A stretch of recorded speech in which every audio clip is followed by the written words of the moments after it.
Is it Biggie Smalls? Is he the one that goes, "I love it when you call me Big Papa"? Is that Biggie Smalls? Yeah, Okay. that was Tory's big. Yeah, yeah, that was a real popular song, and it's still popular.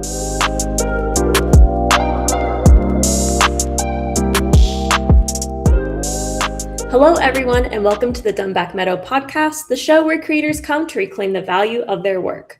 I am your host, Lauren Wixom, and today's episode is brought to you by Dunback Meadow, the platform where artists, musicians, designers, and AI creators can upload their work, set their own terms, and turn their work into income. Now, let's go ahead and introduce our guest for today's episode. He has been writing music and lyrics since the 1980s, all the way from Northern California. Please welcome Mello. Mello, how are you doing today? Hello, everybody. Um, I'm doing well. Just kicking my day off. It's kind of slow moving. That's all right. I feel that especially, I mean, I was going to say with the weather, it's been really cold for everyone, but you're in California, so what's the weather like over there? It's been cold, not much rain, just been real cold. And I feel that. I'm over here in Florida and we have lizards, iguanas falling out of the tree. They're also cold and then cold stunned sea turtles. It's been a little crazy for Oh us wow. here. Oh Us Floridians do not do well in the cold. yeah, I Um, understand that tropical weather going on. Well, okay. Let's go ahead and kick things off. So, Mello, thanks again for coming onto the podcast. We're excited to get to learn a little bit more about you. So, why don't you just kind of give us a little bio? How did you become a musician? Like, were you just born like that? Like, you just knew that you were always into music, or Actually, I do feel like I was born like that. I was fascinated with music and music instruments when I was a kid, back in elementary school. I basically started writing lyrics, like rap lyrics, when I was like in sixth grade, which was only a few years away from when hip hop really started taking off. I think I was in second or third grade when I heard the first rap song on radio. But by the time I was like 12 or 13, I became more fascinated with it and just found myself either writing songs or learning how to DJ, which I wasn't a DJ at the time. I had a couple of component sets that I played around with and did the mixing and scratching techniques, which I did scratch up a lot of vinyl records very back nice. then. Um, but I also was fascinated with the piano, which I ended up getting my first small Casio keyboard, which helped me develop a lot. Like, as far as like, I just started learning how to play different jingles and theme music that I heard, on TV or in movies, and I learned how to do like chords, play different chords, Yeah. which is I hear people talking about that a lot these days. Um, I started developing. That was one of the first things I started developing when I was younger, how to play chords. And by the time I was 14, 15, I was becoming more serious with the songwriting and uh, with the keyboard.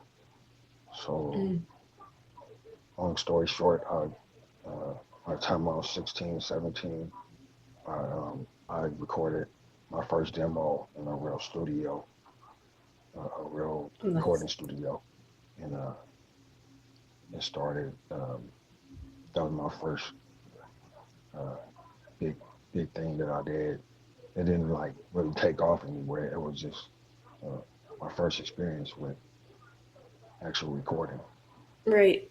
So throughout my high school years, I was really into writing lyrics and always had music in my head. So by the time I graduated from high school, as a gift, my mom actually she got me my first drum machine Oh, and nice. a four-track recorder, which really kicked it off for me. I started just going crazy recording anything that came to my mind. that was like a big deal for me. Ever since then, I never stopped recording music. Um, and it was a point when I was like between 17 and 18. I took a trip with a friend of mine who was from New York, and he lived in California at the time, but he was originally from Manhattan, and he actually took me along with him to because he had demo. He was a rapper, and he had some music that he wanted to shop around in the New York City area. And so I took mine. I had a demo with two songs that I did, and I wrote and recorded the lyrics myself, produced the music, made the beats myself, and so I went along with him to New York, and we shopped our tapes around a little bit. That was like a real big experience for me. I guess you could say I started my career becoming an artist at that time. Things, it was a learning experience. Things didn't go quite the way that I expected it to, but I think back on it as a real learning experience, and it just made me become wiser about how the business and how the industry works. The industry's crazy. I've been through different, I guess, saw different generations come and go, including my generation was basically the '90s. The artists that kicked off early in the '90s. That's when hip hop like started becoming a big thing, right? It was like late 80's, early 90's, and then it Early, carried on into what we have now. yeah, yeah, the '90s was like real innovative.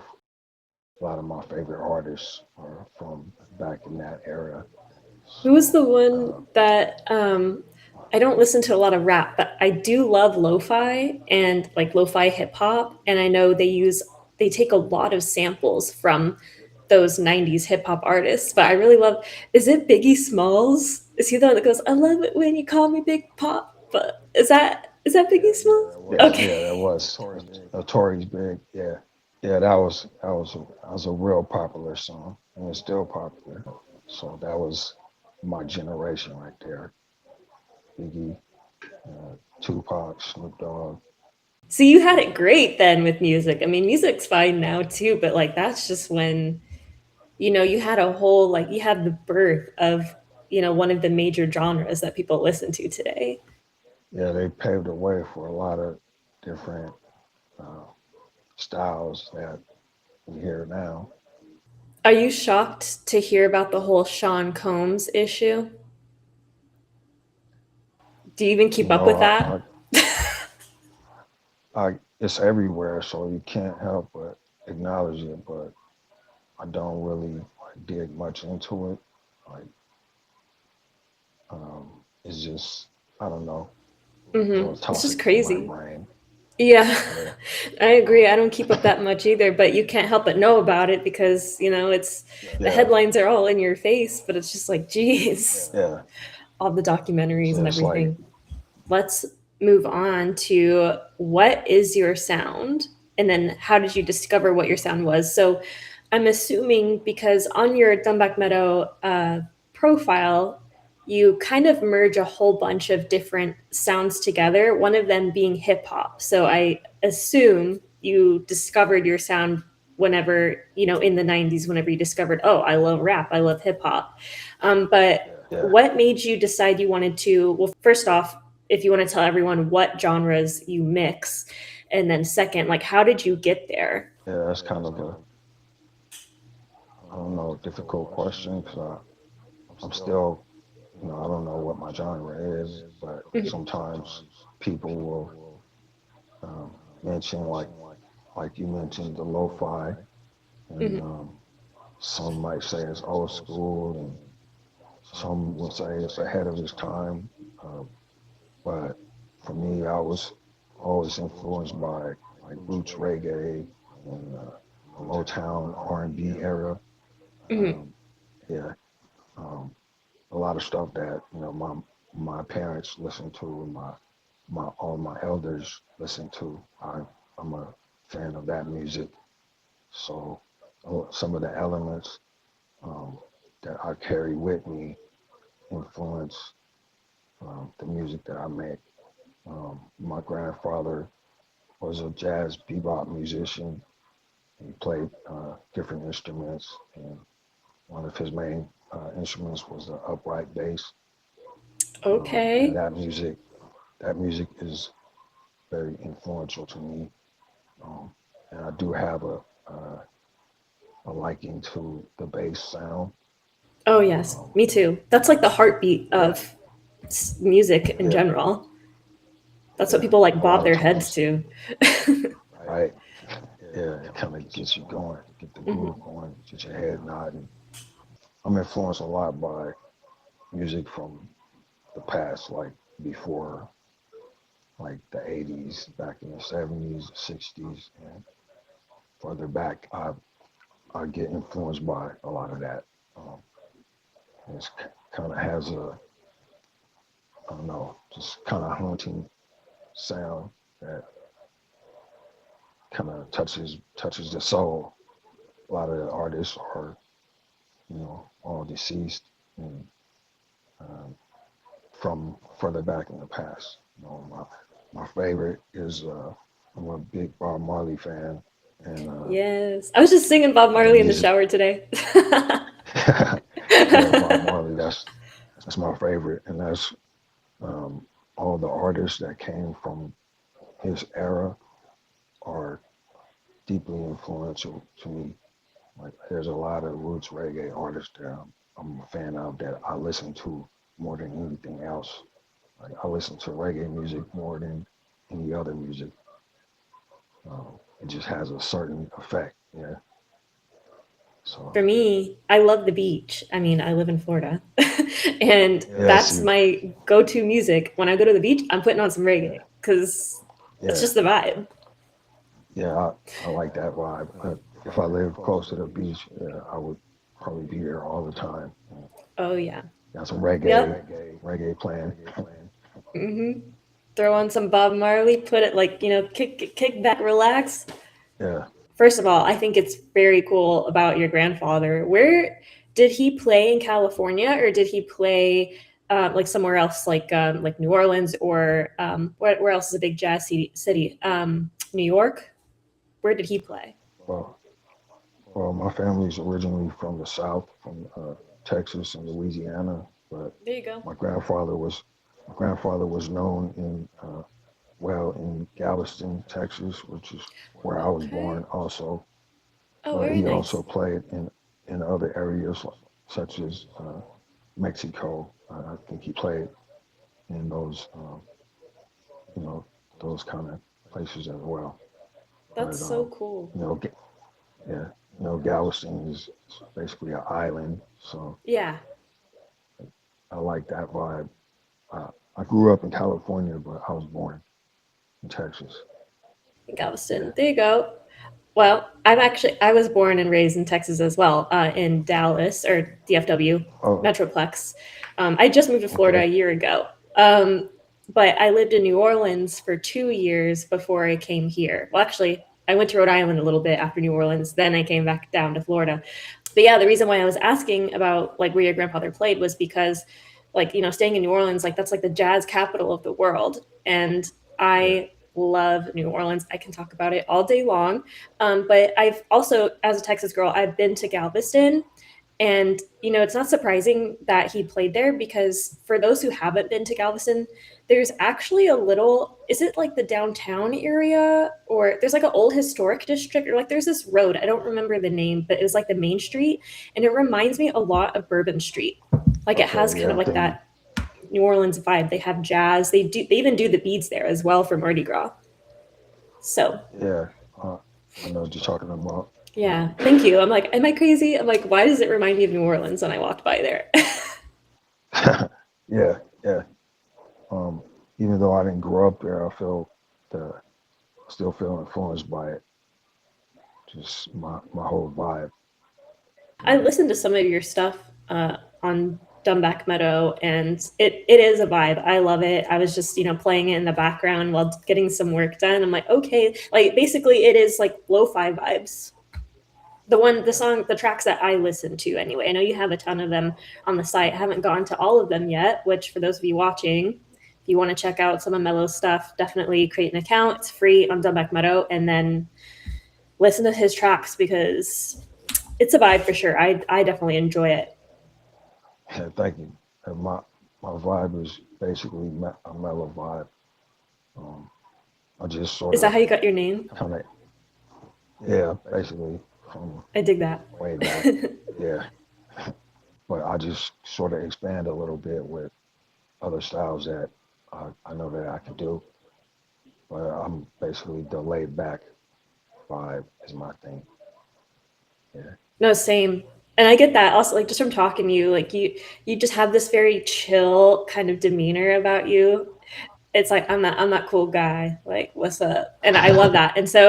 And I think it's great when, because it's not always the case when you hear somebody and you hear their music, like Michael Jackson, for instance. Like, you hear his music, he's the king of pop. It's like all this like uplifting stuff. And yes, he has some really cool, really meaningful, heartfelt ballads.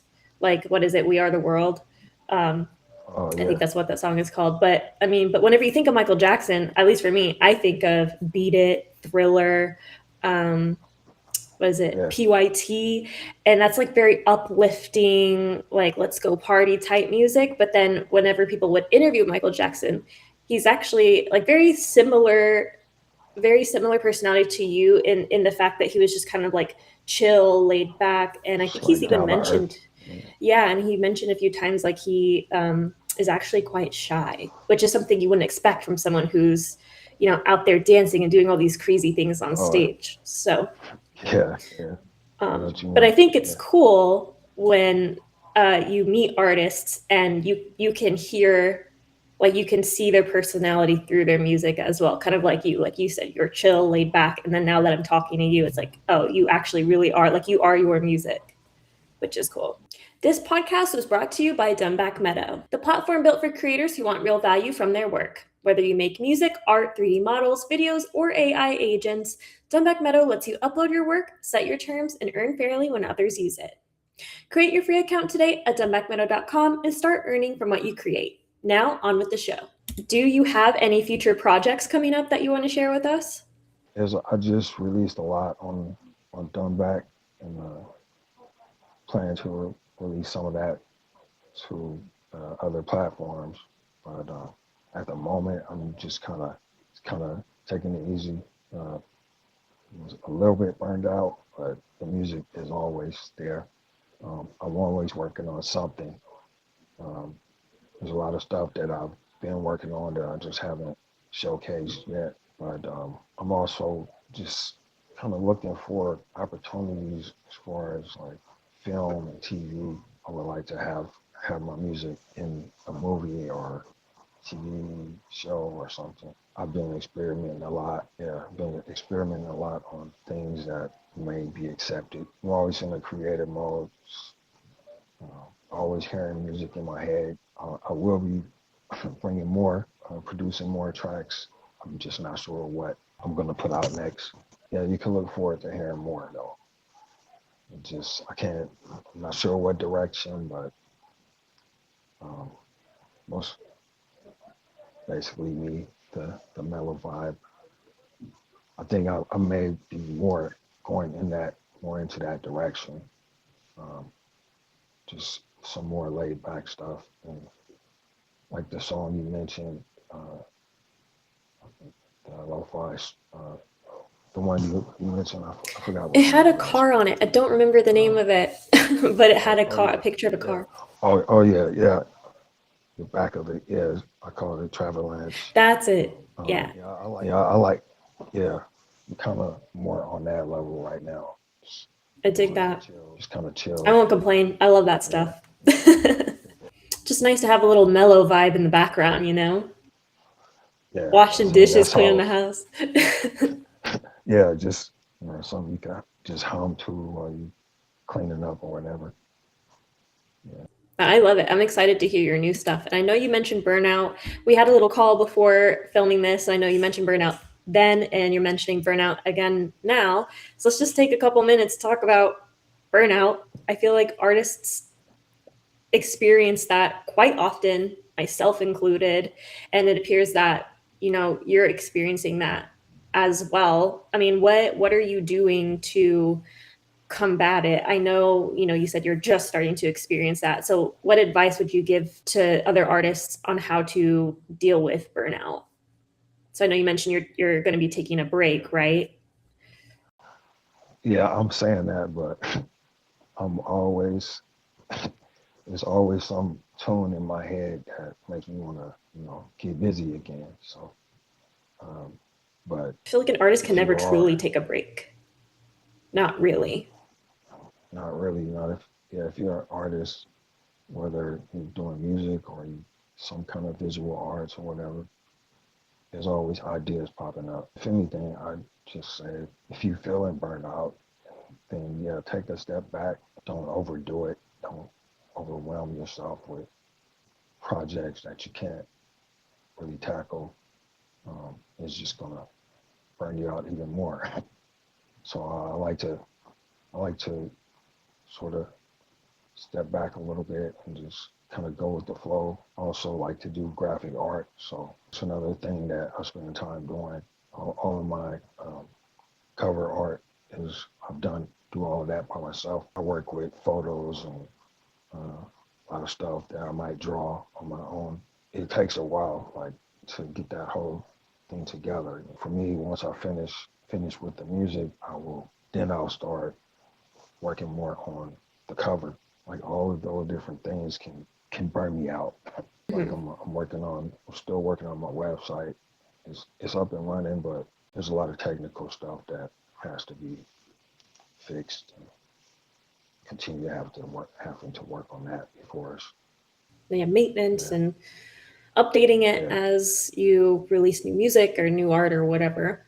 I think I have some advice too, like for those who are dealing with burnout, is to like you said, like just kind of take a step back, and maybe even like for me, it whenever I'd get burnout, it was because I was always creating art for somebody, for something, for a project or a partnership or whatever. yeah, Or I was maybe chasing something. Sometimes what's helped me with burnout was when I would take that step back and just create for me, knowing that, yeah, okay, whatever I am creating, I'm not going to try to sell it. I'm not even going to release it. I mean, unless like you create something where it's like, okay, I have to share this, but just like, like you said, the music will never stop, or whatever art medium that you're into, that inspiration is never going to leave you. That's who you are. But maybe just shifting it from creating it for somebody and just or for a specific purpose, whether it's monetized or not, like just creating it for yourself and not worrying about who's going to see it, if anybody, like just kind of meditating on that art. yeah. I think that's where I'm at. Um, Yeah. I understand what you're saying. Um, like the stuff that I just recently put out is basically that. Just like I said, this and that. It's just not really aiming in a certain direction. It's just stuff that I've been working on, and I just figured I'd share it. I have all these other ideas that don't feel any pressure doing. It's just come natural. Right. Well, I'm excited to hear. You said the new project was called This and That. Yeah, it's I basically did 4 volumes to sort of space out the amount of tracks that I put on each one. That's exciting. Okay, so last but not least, I feel like this is something that I talk about it every podcast because I feel like this is a very important subject and it is being widely talked about, but I want to talk about it even more and just get some more input. But do you feel that major social media platforms are paying musicians fairly? I know you're on Dunback Meadow, and our goal is to basically eliminate all those prerequisites that these other large social platforms have you do, like oh, you have to have 10,000 followers before we start paying you, or oh, you have to post every day in order for the algorithm to push you out and get you noticed by people. So we do our best to eliminate that, and we're trying to better our platform every day. But so I know you're on Dunback Meadow, but Dunback Meadow aside, I'm sure you are on other social media platforms as well. Like, do you feel that the art that you post on those other platforms are being valued? I don't know how they operate on the inside, but Yeah, I feel like it's unfair, compared to what I've received on Dunback. There, yeah, it's very unfair. Those other platforms are. I release my music and leave it to them to do what they do, but they're not fair. There's a lot of artists out there who are, under the radar, and they don't get a fair share. It kind of sucks too. We're at a place now with social media where you have to pay to play, essentially. There's so much content out there now, especially with all the AI slop that's being made, that you don't you won't get noticed unless you're paying for ads now. Well, I hope that you have much better results on Dunback Meadow. For those of you who don't know what Dunback Meadow is, we welcome all types of art, and then you can upload it to the platform, and you can either outright sell your art or license it. And unlike other platforms, we don't make you pay for ads to get noticed. You don't have to hit any certain prerequisites for the algorithm to share you. We are very new user friendly and older user friendly as well. So, like, Melo's been on the platform for a while, and our community is still growing. And, the more that it grows, the better that everyone does, because now, that just grows your chances on getting your music either bought. I mean, not just music, any type of art, but for an example, like getting your music either bought outright, or like Mello could fulfill his dreams. And I don't know if some movie producer could use Dunback Meadow and then hear his song and be like, I want to license that. And so now, depending on what Mello agrees on, he could be making money off that song for years and years to come. So anyway, that's the whole purpose for Dunback Meadow. But Yeah, I think this is a very good platform. It's made a difference for me. I appreciate the fact that I'm able to be here. So awesome. We appreciate you being a user. Yeah. No, it's exciting. And we're excited that we're able to, have our fellow artists on like our podcast so we can get to know everyone and just form a community and listen to each other's music and view each other's art. And it's not just music and art. We have, if you're a developer and you want to sell an AI agent, you can do that. Or, writers, even just content creators. Like, there's so much that you can play with on Dunback Meadow. So, Mello, that's all the questions I have for you. I want to thank you so much for hopping onto the podcast. It was nice to get to know you. And for those of you watching, Mello, I'll leave your link in the description so people can check out your site. And then I'll also tag your profile so people can go and sign up for Dunback Meadow, and then they can check out your work and, yeah, go from there. thank you. Thanks for listening to the Dunback Meadow podcast. If today's conversation inspired you, start your own creative journey with us at dunbackmeadow.com, where your work is valued, protected, and yours to control, and where your creations work for you. See you in the next episode.